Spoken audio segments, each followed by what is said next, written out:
नमस्कार दर्शक बंधु गोटे अपडेट आसी 200 टंका रखिले मासकू मिल 15,000 टंका। तो अपडेट टी कौन रही जाना संपूर्ण डिटेल्स से भिडियो टी शेष जाए देखूँ।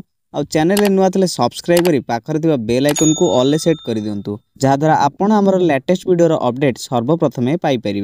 तो चलतु डेरी नक भिडियो को स्टार्ट करवा। सुरक्षित भविष्य निवेश नितांत आवश्यक। एभली करने द्वारा परोक्ष भाव में आम संचय वृद्धि पाइबा सह भविष्य सुरक्षित होता है। तेबे एथिपाई केतेक निर्दिष्ट पॉलिसी बा स्कीम बा योजना रही। यही सब योजना विषय जानिबा निहाती आवश्यक। यही भली स्कीम आपन को लक्ष्यपति कराइबारे सहायक होई परिबो। भारत सरकार समेत राज्य सरकार और केतेक आर्थिक अनुष्ठान पाखरे एभली एक रु अधिक स्कीम रही जहाँ आपण को निवेश करिबा तरीका को बदलाई दे पारे। एही पॉलिसी रे मात्र 200 टंका निवेश करी 28 लाख टंका पर्यंत मैच्योरिटी टंका पाई परिबे। केंद्र सरकार द्वारा समर्थित भारतीय बीमा निगमर निवेश करने द्वारा अनेक प्रकार बेनिफिट प्राप्त करें।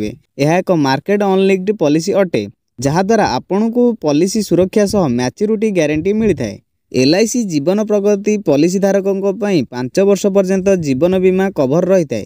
परिणत बयस निवेश व पेंशन स्कीम चाहूले यही पॉलिसी को सर्वोत्तम बोली कहुई।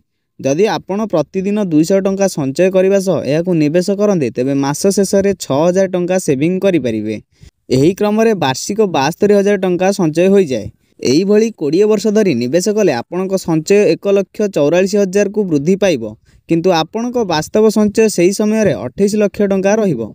30 वर्ष बयस आपण एही प्लान नेले आपण प्रति वर्ष एक मोटा अंकर संचय करें जहाँफल आपण शीघ्र रिटायर्ड प्लान नहीं पारे।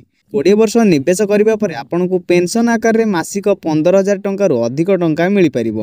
मार्केट अनलिंक्ड पॉलिसी होइतिबारु एथिरे एक सुनिश्चित मैच्योरिटी टंका आपन को मिलता है। तो दर्शक बंधु ये संपूर्ण अपडेट टी वीडियो भल लगी लाइक करदे और चैनल नुआ थे सब्सक्राइब कर पाखरे बेल आइकन को ऑल सेट कर दिंतु।